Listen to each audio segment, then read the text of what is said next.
Okay, guys, what I want to do is go over my material in an order that is reverse from what we learned in law school.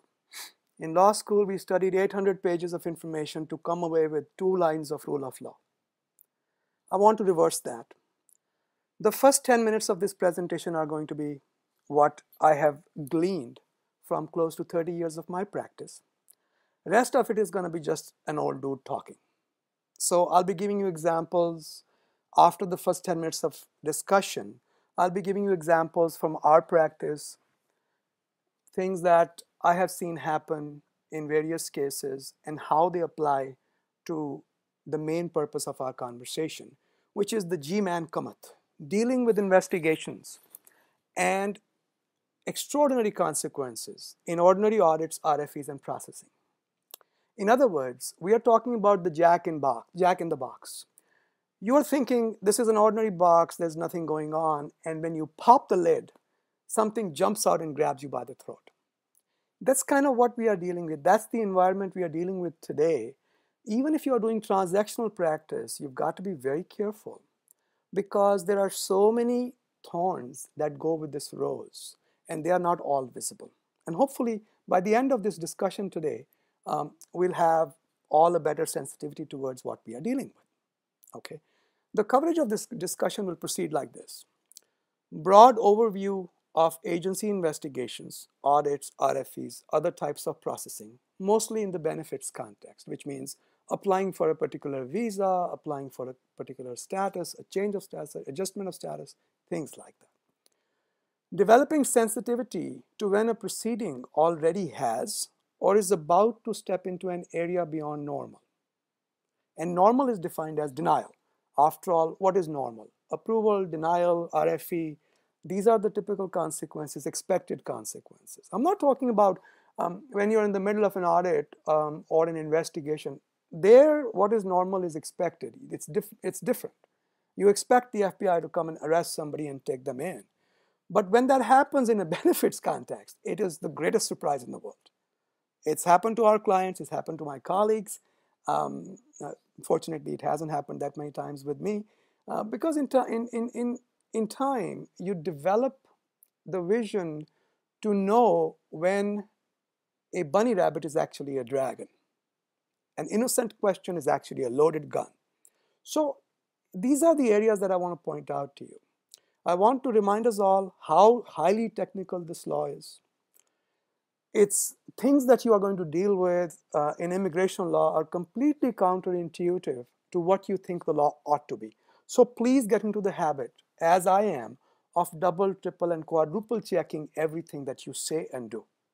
Because you never know, even though you think you know the law, the policy might have changed. Administrative law of all kinds is full of these little pitfalls and traps which are not written down anywhere, which only people who have practiced for a while can tell you, oh yeah, this is what the book says, but this is what the government does. So it's always better to double and triple and quadruple check things that could readily turn against you, and that is the sensitivity that we need to develop. What can turn against us? And I want to point out to you something that has happened. Criminalization of civil conduct. It scares the bejesus out of me. Things that were supposed to be just civil or administrative problems have been criminalized. Next thing is that which should have cost you, your clients, $800 to defend, cost them $800,000 because now they're in the middle of a full-fledged federal indictment and investigation. They thought they were just filing an H-1B. Sporadically, you might find me repeating myself. It doesn't mean that I'm going senile. Some of that might be true, but I am repeating some example, one or two here and there, because there are different angles in the same example. And in the context of different discussions, those angles need to be brought out. We will not talk about I-9 investigations. That is a complete topic by itself. Take about 3 to 4 hours of discussion, active discussion. I want you to please, please, please join in. We are all friends here, members of the bar. All of us are colleagues. You have your questions, your comments, your war stories. I would love to hear them. This has to be an active discussion. I like to listen to other people's points of view, and I'm a much better listener than I'm a talker. Why must you know all this?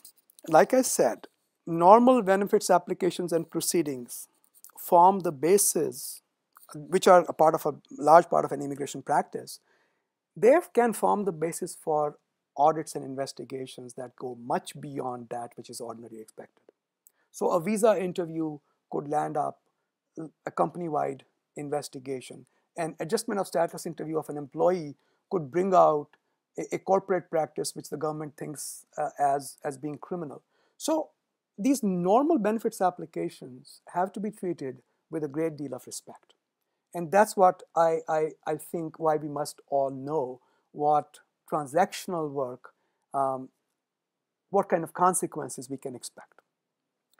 What are non-ordinary consequences? As I said, ordinary consequences are easy to understand. My case will get approved, an RFE, denied, one of those 3, 4 things. But when things start turning non-ordinary, such as a criminal prosecution, such as a company-wide investigation, such as a mass reopening of my cases, all three are consequences we have seen. We had, a few years ago, we had a company, 800 labor certifications had come under cloud simply because of 1 or 2 bad filings. Okay, so clients can end up facing expensive and protracted investigations. Many investigations go on for years. If we are talking about, and I'm just talking both administrative investigations as well as criminal investigations.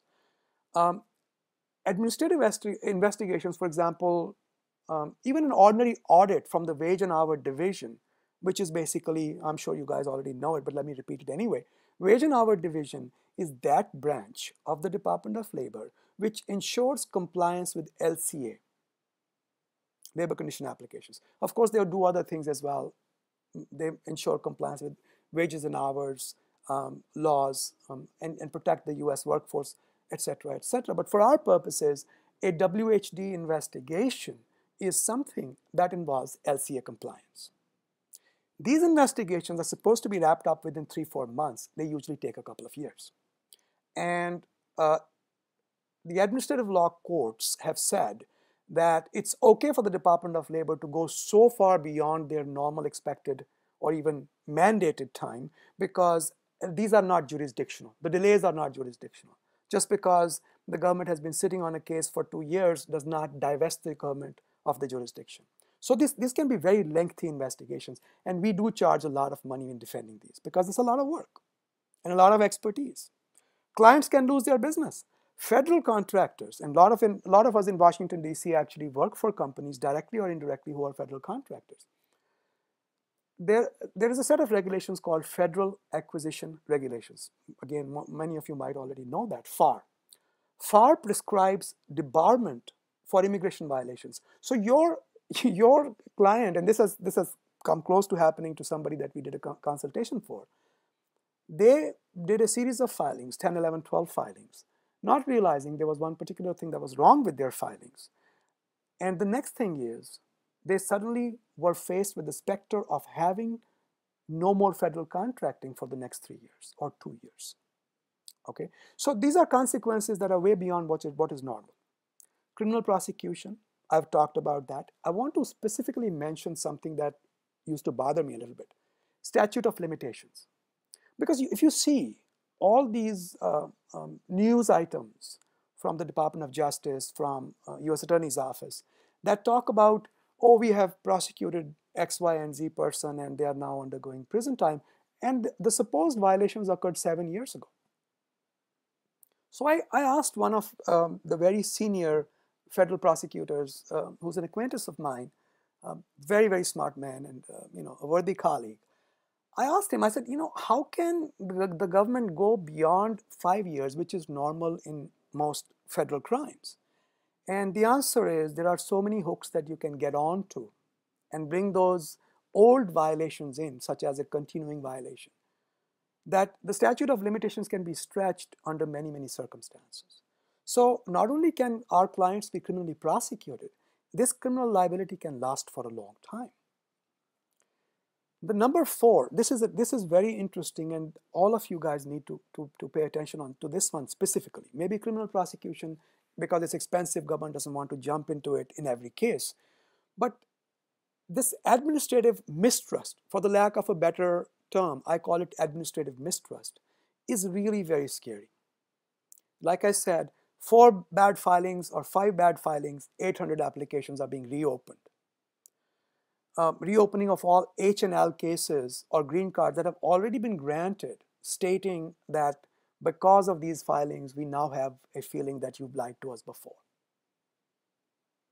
Okay, so we've had corporate clients, we still have them, where they got a notice of intent to revoke 2 or 3 times in the same case in every case. Because every time something new would come up, and this company had come under the gun, and we could do nothing to clear its name. They even ended up selling that company. 2 buyouts, so 2 successive buyers, they were still having problems. Not only that, the government refused to accept that this company had been validly sold. And all of you know the concept of piercing the corporate veil, where the corporate entity is disregarded for the government's purposes. Piercing the corporate veil is very, very, very, very easy in immigration violation cases. So the president who sits on behind his large mahogany desk and thinks that he's the president of the company, he thinks he's immune from prosecution or immune from civil liability. He's not. That corporate veil can be pierced, and the corporate officers and the wrongdoing stockholders, they can all be reached personally by the government as well as by private individuals. Many of you might already know about civil RICO being applied to immigration-related violations. Civil RICO is another scary litigation because of several reasons. I don't want to get too much into that, but know that there are consequences to even benefits filings. Then we have to be concerned about legal malpractice. If we incorrectly approach or advise our clients, what is my liability? Most jurisdictions, the good news is that the standard of care is that of a reasonably competent lawyer. We don't have to be perfect, but we do have to be competent. And that, of course, is the bad part, because that means it's left to a jury or a fact finder to decide first of all, what the ordinary level of competence is and whether we met that standard or not. In other words, we still have to defend the lawsuit. Remember, government has a long memory. They are not going to forget these infractions. Sometimes they can come and bite you after 8 years, and I'm giving you an example here. We were retained to do a consultation a year ago for stockholders and officers of a company who had applied for naturalization. And the naturalization was being denied because 8 years ago, one of the employees of their company had applied for an H-1B visa and provided an end client letter. In those days, it did not used to be that big a deal. Okay, Neufeld memo came, I think, a little bit later than that, a few months later than that. But in those days, even though end client letters were not considered to be a big deal, apparently the visa office or the consular office called the end client, and the end client, being a huge company, had no clue who had signed that letter. Now, our clients, the corporation and the individuals, did not fight that case too much because the case had been delayed so much that the project was already gone. And if the project is gone, they have no incentive to bounce back and say to the government, hey, wait a minute, there's no fraud here. In any case, they let this thing lie. For 8 years, many other employees of the company got their green cards, they got their H1s, they got their L1s. But when these guys went for their own naturalization, government brought that out. So you can imagine how long is the institutional memory. Another example is merger and acquisitions.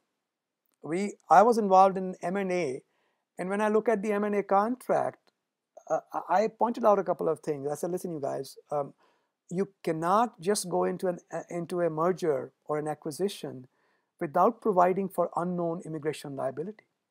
Because For example, I gave them some examples from some of the cases we had done with the Department of Justice, where during a pending investigation, the company was bought out, and the DOJ told me, we don't care.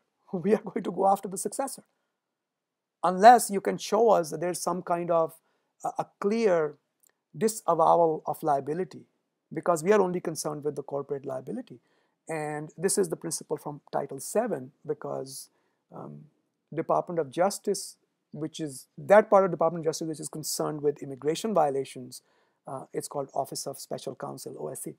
They are concerned with a few things, violations of what is called discrimination. So immigration-related discrimination and documentary discrimination. So if you decide to hire only foreigners and no Americans, that would be something DOJ would investigate in the immigration context. Or if you ask your brown employees or black employees or Chinese employees for some specific forms of documentation for I-9s, while the others are allowed to bring anything, you've got a violation. So they kind of go after those things. But there's no jurisprudence enough to tell them of these finer areas where, for example, there's a buyout while the investigation is going. Who's liable? So they import the principle from Title VII. So coming back to the merger and acquisition, I told these guys, I said, listen, you're buying these companies, but you've got to keep some money in escrow, because you don't know what's going to happen. Tomorrow there could be some immigration violation found, and like I said, government has a long memory. Put some money aside so we can have the funds to defend that. Instead of spending your money, we can spend money from the common pot of the buyer and the seller. That's what happened. 6 months later, we got 20 notices of intent to revoke on their already filed I-140s. Apparently, the guy who sold the company had 5 other companies, and he was implicated allegedly in some fraud, and therefore that fraud was casting a dark cloud over the company that had been bought with clean hands. So mergers and acquisitions, another example. I'm always concerned when we take over representation midstream. I don't mean to cast doubt about other colleagues from the bar, their competence, their attention to detail, but I need to be sure. So when we take over a representation midpoint, our retainers very clearly say, our representation proceeds from this point forward. Before that, we cannot be responsible because we are not aware of what was done. Okay, so we seek some kind of a waiver. By the way, we can't waive professional liability, but we can at least seek a concession from the client that we were not involved in any of what happened before. By the way, I'm giving you a lot of information. In about 6 or 7 minutes, I will open the floor for questions, discussions, and if you guys don't have any, no pressure, no problem. We'll keep going until we come to the end of the presentation. The summary of practice pointers. Prepare every filing and RFE response with investigation in mind. Every filing that you prepare, if you're not sure of some point of fact, please double check, triple check, make notes on the file jacket of the client, make notes on the case management entry system, whatever you do, but keep track of what was discussed. And when you file an RFE, the response should always have investigation in mind. This is the point number 2 on this slide is very, very important. Prepare the record for litigation. Okay. Whenever you are filing an RFE response, you have to be mindful that if tomorrow I have to send this file out to a litigator, if I don't litigate myself, I should have enough record built so that my client can actually present an effective case in court. Why? The problem is most courts will not allow me to supplement my record, which was before the administrative agencies when they made the decision. So if I want to add 5 more documents in court, most likely they won't let me. There are exceptions, but most likely they won't. So when we prepare a case, an RFE response or initial filing, whatever we are doing, response to a visa question, we should be mindful of litigation, because ultimately the practice of law, the ultimate analysis is about avoiding litigation or winning litigation. Everything we do is geared towards that, in my opinion. Okay, and I'll give you an example here, very interesting example. A few years ago, I got hired to represent a physician couple Guy was already here. Lady came later on tourist visa. They were, of course, married. They did not conceal any of that, but she was given a tourist visa. And she decided to stay on for an extra time. Um, and I don't recall all the facts of the case, but these were the major facts. In between, um, the physicians wrote a letter to USCIS saying, we want to extend her B2. Do we need to do anything, or can she continue to stay? Because her visa is valid for 10 years. Okay. Time went on, they didn't do anything about it. Her status expired, I-94 expired. They are physicians, they didn't know anything. The letter was, of course, never responded to. A year went by. The male physician, the husband, got his green card. I think it was EB1 category. And when they tried to adjust her status, the government said, wait a minute, you are subject to 10-year bar. When they came to us, and I said, you know what, technically the government is right. But here is what we will do. We will file a tourist visa extension or a stay extension, nunc pro tunc, going back 1 year. And we will add all these extraordinary facts, including the fact that you wrote a letter.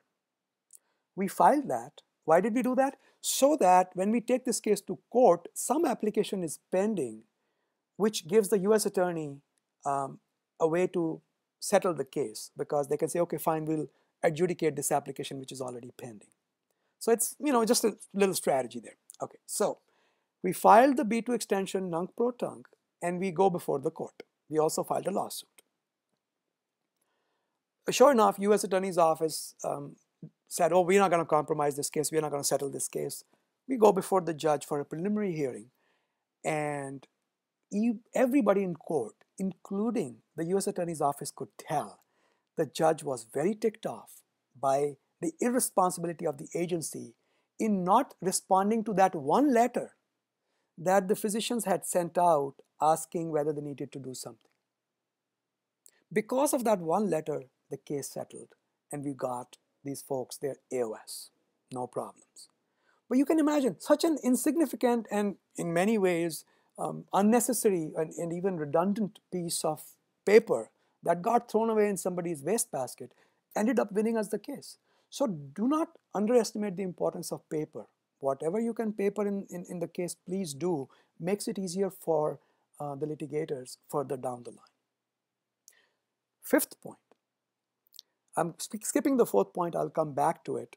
Fifth point, in the same vein, if you see this matter going in the direction of fraud, some kind of a criminal action, get criminal defense counsel involved early. Because the earlier they get in, the less liability you have or I have. I'm not a criminal defense counsel. I have been on very many criminal defense teams, but only from the immigration perspective. I cannot say that, I'm an expert in criminal defense. I've picked up a little bit here and there, but no way am I going to be as good as these folks are in doing what they do. So get them involved early. Item number 4 was instruct clients how to deal with visitors. What are the public rights to certain documents? People can walk in and look at your public disclosure file for H1s.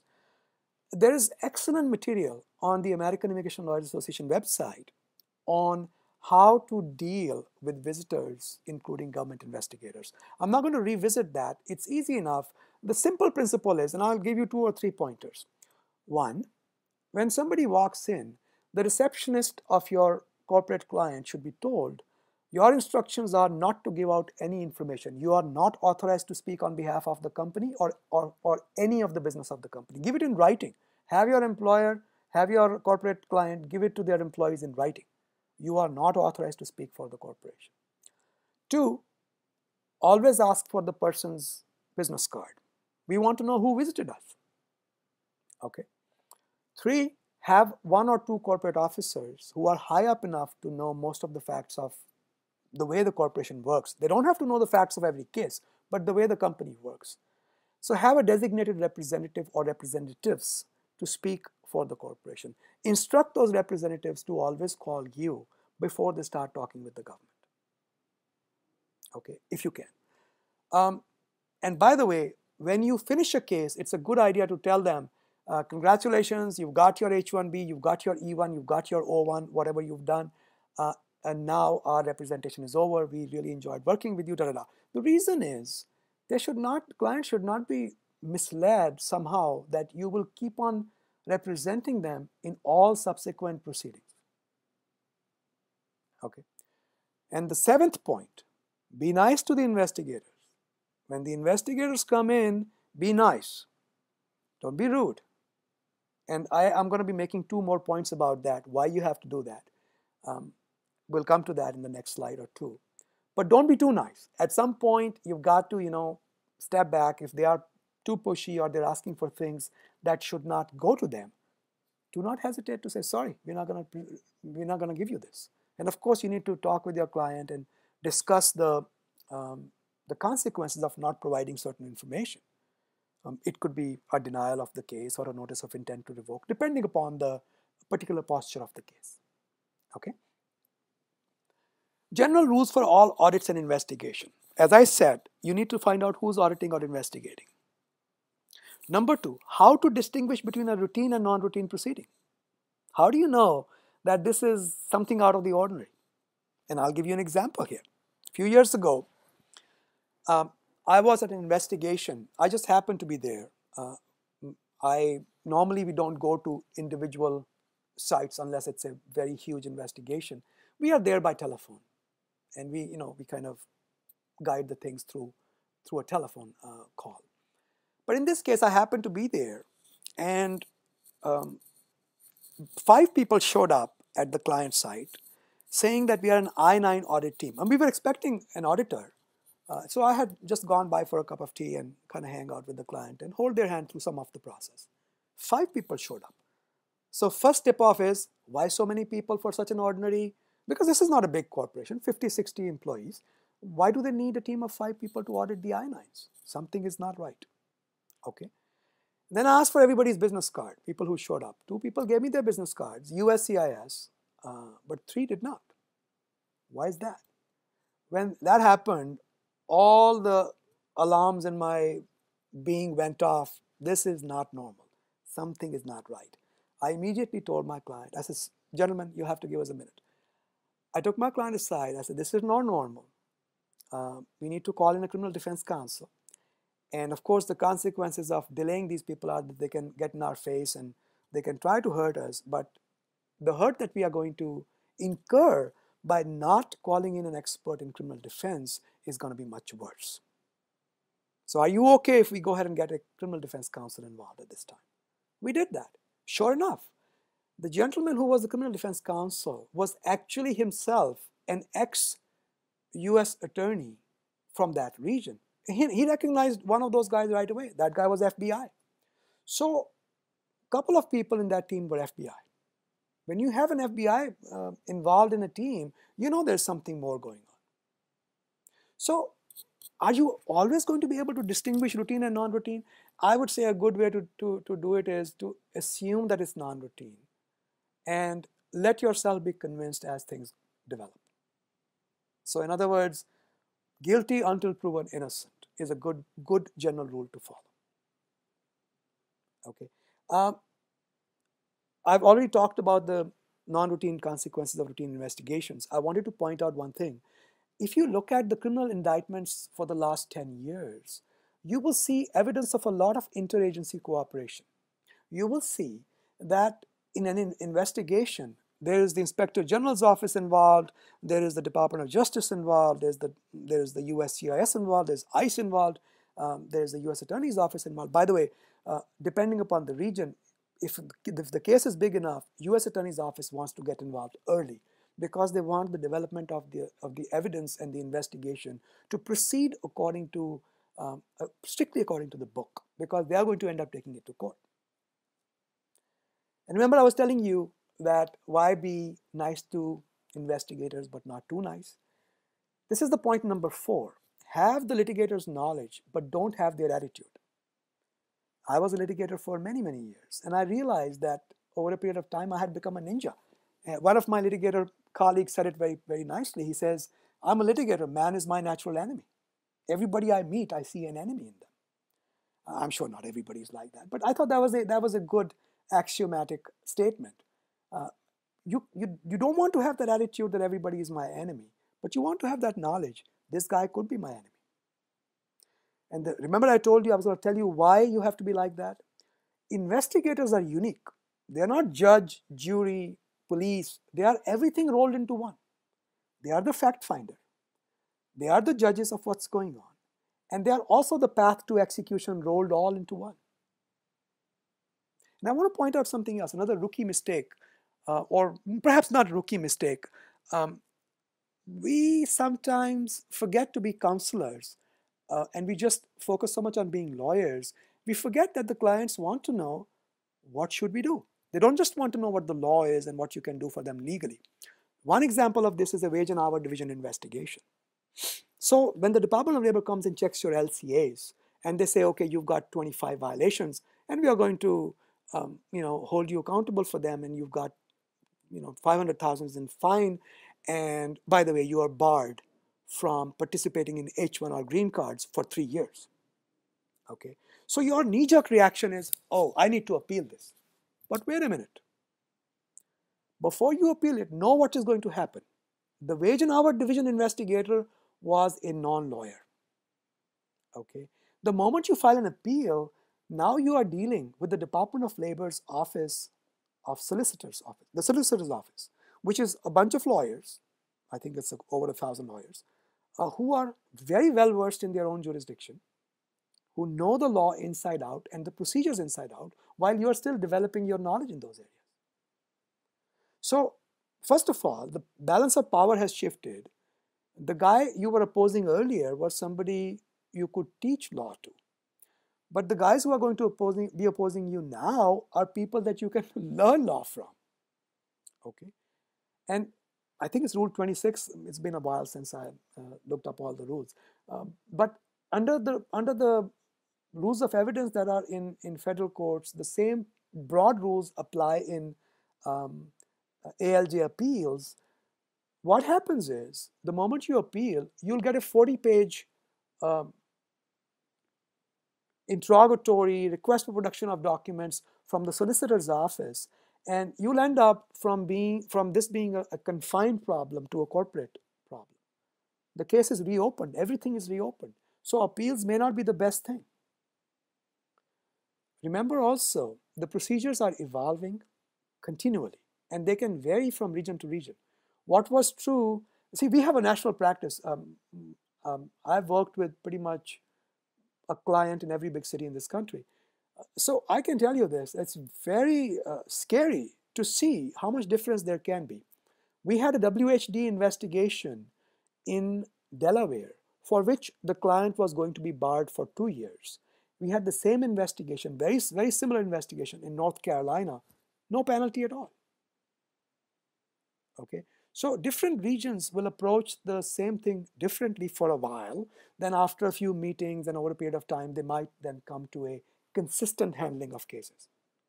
If you are fortunate, you might be in that area where the handling is not yet consistent and the inconsistency in your favor. Know when not to cooperate. Know when to cooperate, because cooperation can reduce penalties. So if I walk into a client's office and they tell me, hey, we've got these 10 violations that we know of, I want them to take care of the violations before the investigator comes. But I don't want them to backdate it. I want them to front date it, date it the same day when you corrected it. Okay, because if you backdate it, you are actually suborning perjury. You're basically creating a false record. Perhaps I'm not using the exact phrase, the correct phrase, but the idea is you're falsifying the record. You can't be a party to that. But if you voluntarily comply with the law and take care of all these little defects in your documentation, you can have considerably reduced penalties. Sometimes you don't want to cooperate. I'll give you an example. A WHD investigation in Chicago. The investigating officer, nice guy, but for some reason got hung up on something and wanted me to provide all emails on that issue between various people within the organization. I refused to. I said, no, I'm not going to give you that. You're asking me for 1,000 emails, And we could be exposing ourselves to things that we have not bargained for. For example, a lawsuit based upon privacy. A third party's information could be disclosed. I'm not going to sit there, read through thousands of emails and decide what to give you and what not to give you. You get me a subpoena. You want something from me? Get me a subpoena. Then I'll take it to court and we'll see what the court says. And I also recommended that the investigator have me speak with the solicitor. They call them, I think, regional counsel, with the regional counsel in that area, so that I can speak with the lawyer and explain my point of view. And finally, we were able to convince them, and they backed off. Okay. I already talked about know when to seek criminal defense. Just be careful. I already told you that there was a combined task force of USCIS, ICE, and FBI.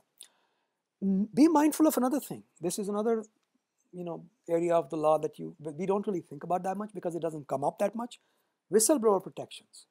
If somebody has complained against their employer and you find out who they are, you can't really fire them. You got to be careful. They might be protected. So these are for you. I mean, somebody complaining and then getting caught complaining to the government, firing them might be an ordinary thing, but it's really not ordinary. It has some extraordinary consequences. Okay, from here on, it's just going to be an old man rambling. I have a bunch of examples to give you. The essence of what I wanted to tell you is pretty much done. Your input, your questions, your criticism, everything is welcome. Naima, can you please take over for a moment here?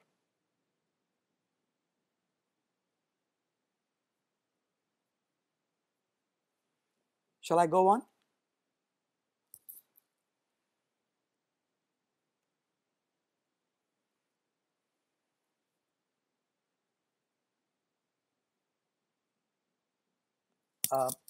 I can't hear anybody. Naima? Okay, so no questions, no criticism, no comments? All right. Oh, I see Amy Long. Hi, Amy.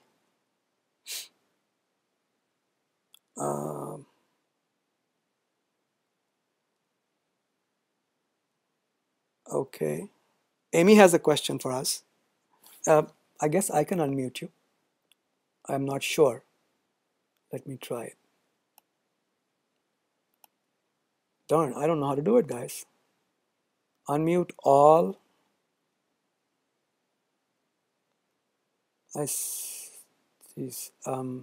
Naima, can you take over? Because I don't know what I'm doing here. Sorry.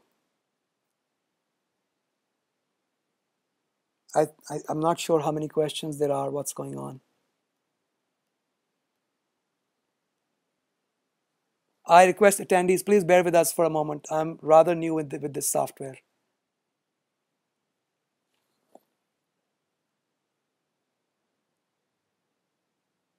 There are 3 questions that I see here. Oh, okay. Could I have a copy of the slides? Oh, yes, absolutely. No problem. My email is help@immigration.com. Help@immigration.com. Hi, Amy. Good to have you here. Okay, so there were 3 questions. Hand raised. No hands raised, I think. Okay, got it. All right, I'm going back to my presentation, folks. Let me see how much more I can add to what we were discussing. Oh man, how do I get rid of this thing? Okay. Go back to current slide. Okay, now giving you some concrete examples of things that happen quite a lot. In the H1L1 context, in L1s also they require end client letters if the L1 is an L1B or an L1A deputed to a client site.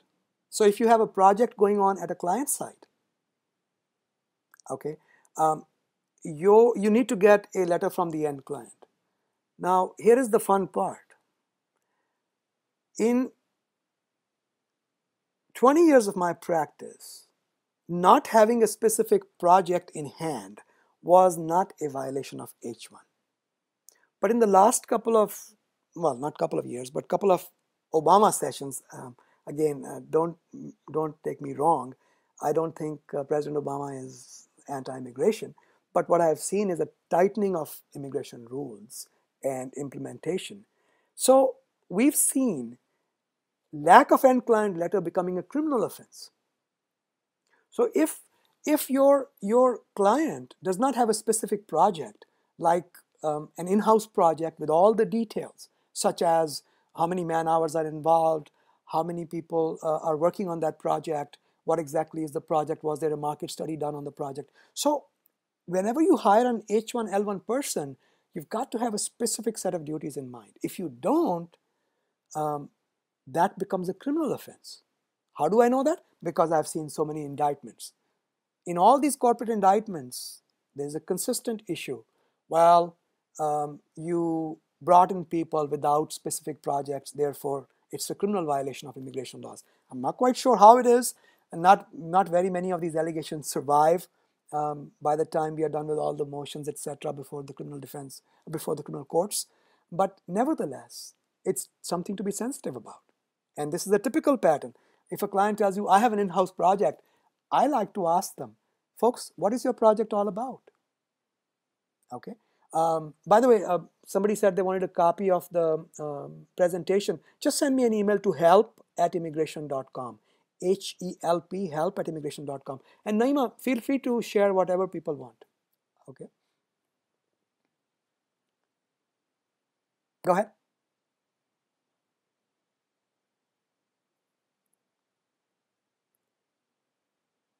Right.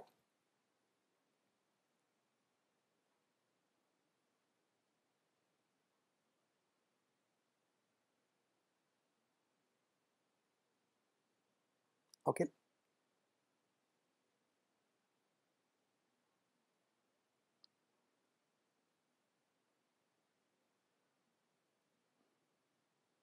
So to paraphrase Naima, what she's saying is, in very sweet manner, uh, Rajiv, shut the hell up. Let some of us talk. Please go ahead. Yes, ma'am.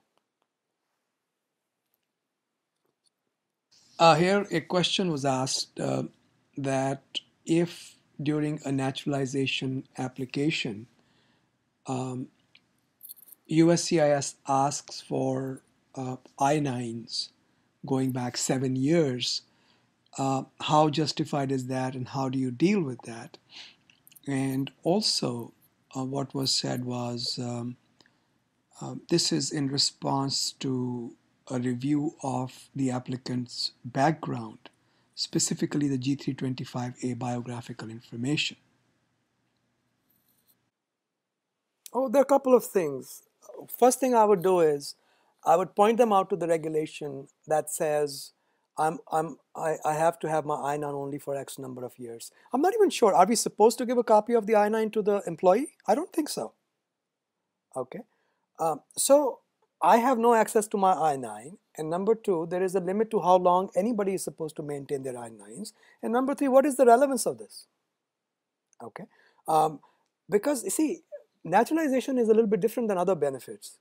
Naturalization, if I meet the requirements, I pretty much have a right to it. I can take them to court over it, and fairly forcefully. So, of course, I want to be a steel hand in a velvet glove. I want to be very nice, but I want to be very firm. So I would come back and say, folks, we would really love to cooperate.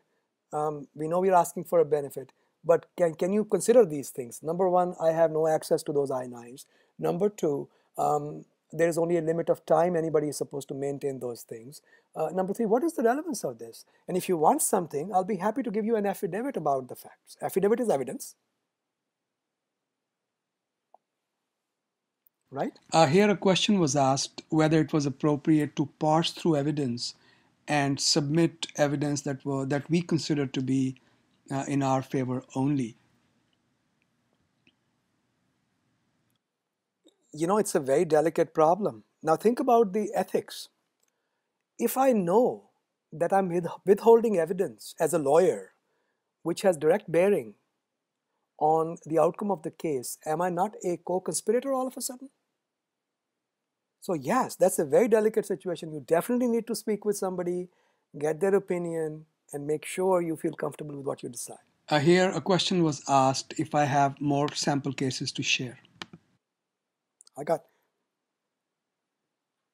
I've got tons. I mean, this presentation can go up to 3 hours, but I'm trying to keep it, within a bearable time.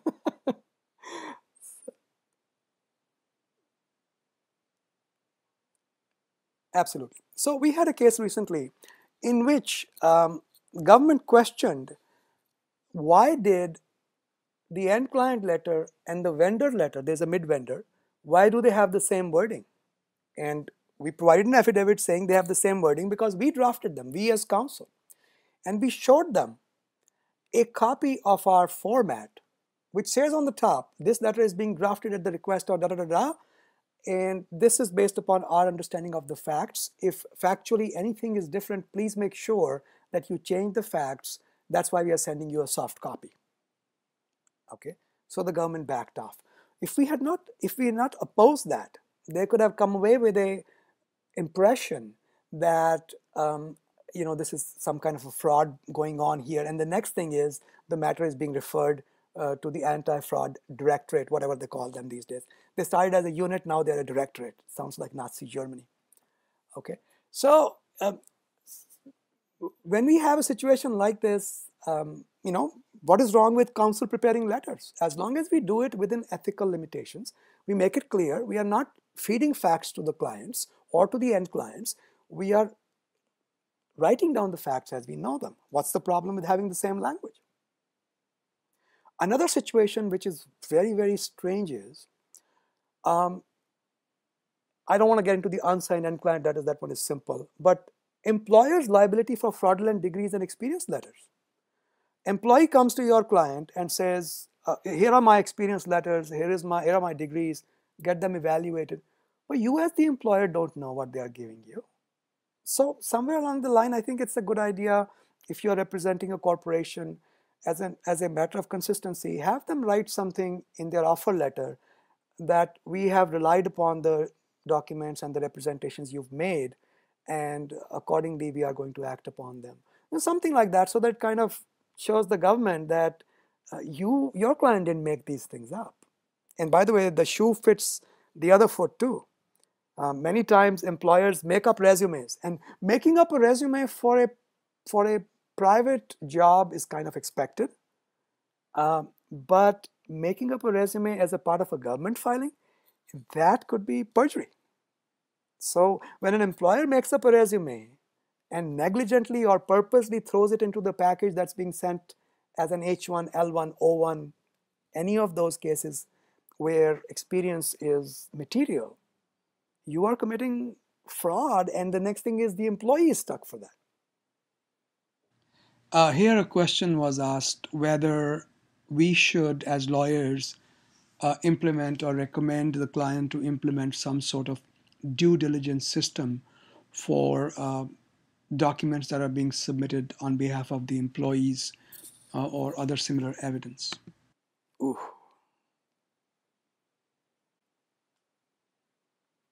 Do you remember the Walmart investigation in which they ended up spending a few $1 million and then paying a few $1 million in fine for hiring illegal aliens through a contractor to do their janitorial stuff? Oh, no, God, no. I would have told them to settle that case as quickly as possible. But what happened in that case was, Walmart's executives knew that their contractors were hiring illegal aliens to do the job of janitorial staff. That is very key. If they had not known, Walmart may not have been held liable, because we have no liability for checking the I-9s of our independent contractors. Well, that's another area of the law that's kind of gray.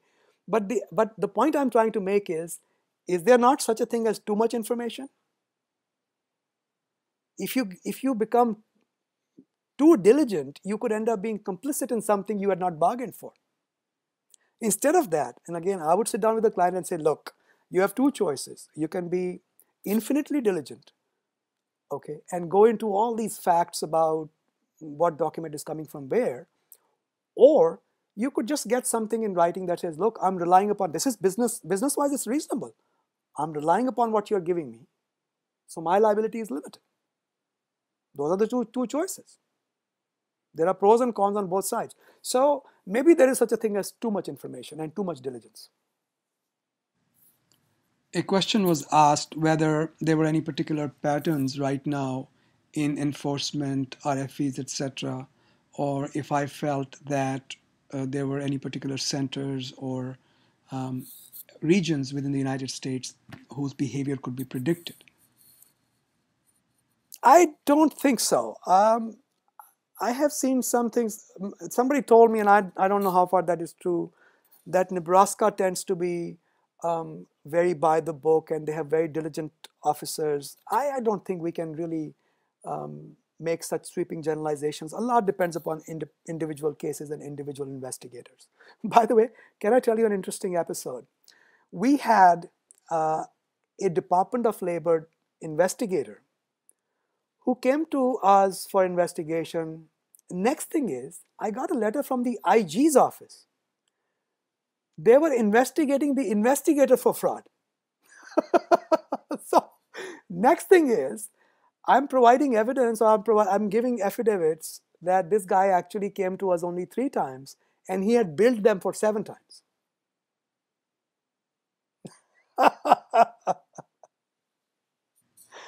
Here a question was asked about how do we deal with the dual representation that we as immigration lawyers undertake, and how does that play into this discussion? That's again, I actually had that as a part of our. If time permits, I want to talk about that as well. I'll give you a very interesting example. The reason I'm taking wage and hour division so much is because these are the most common audits and investigations that you're going to see. Imagine this. Department of Labor starts investigating a company. Company calls you and says, look, I'm the CEO of the company. I want to hire you to defend us against this investigation. The investigator calls and says, oh, by the way, I want to talk to each individual employee. All of a sudden, I've got a problem. Who do I represent? Who is my client? Is it the corporation as an entity, the CEO as the officer, or each individual employee? I've got dual, triple, quadruple representation. And I'll give you an example in one of the decided cases where the investigators actually asked each employee, they showed them their job description. They said, which level do you think you work at? Employee has no idea, no conception of what the importance of that question is. Or they say, oh yeah, we are level 4 employees. Why? Because they are thinking from resume perspective. In resumes, we always use hyperbole. Next thing is, Department of Labor says, you have leveling violations. You've called them level 2 employees, they are level 4 employees. Had I been their lawyer, I would have said, nonsense. Nonsense. You cannot do this. How can you ask an employee what his level of employment is without having him understand the implications? That's where the lawyers come in. So in those situations, if the investigation is big enough, I would probably want a separate lawyer for the employees, a separate lawyer for the corporation, and if the individuals, the corporate officers feel they want representation, perhaps separate lawyer for them. Another thing that I would probably do is have a joint session, a conference call, a giant conference call with everybody, and explain to them what this investigation is, what the Department of Labor is looking for. Again, being very careful, maybe even recording it, so that tomorrow Department of Labor doesn't say you have been impermissibly coaching your witnesses. You got to think about a lot of these things, right? So when dual representation comes in, there comes a point where all of a sudden you find yourself in a conflict. And then you've got to look at your jurisdiction's rules of ethics. What do you do at that point of time? How do you say, I have a conflict without getting your client into trouble? You know, the officer is talking. Next thing is you see a conflict. If you say, oh, excuse me, I have a conflict, and the witness in the middle of a statement, officer knows the witness is lying. So you gotta, something has to be, I don't have a good answer, Naima, without knowing more facts, but certainly something to be sensitive about.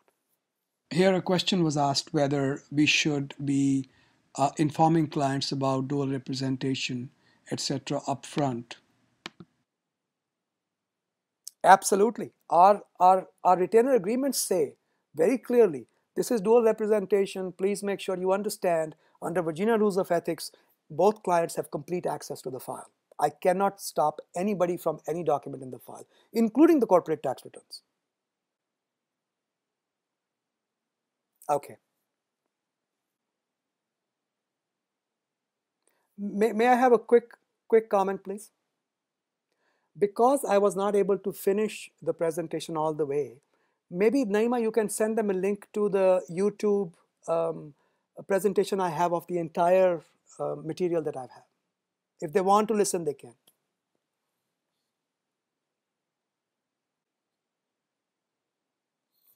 Absolutely. I'll be happy to. I'm not gonna do your homework for you, but anything that is out of the ordinary and you folks get stuck with it, feel free to bounce it off me. Interestingly enough, I am the freest one of our colleagues. Our team is very busy, but I am not that busy.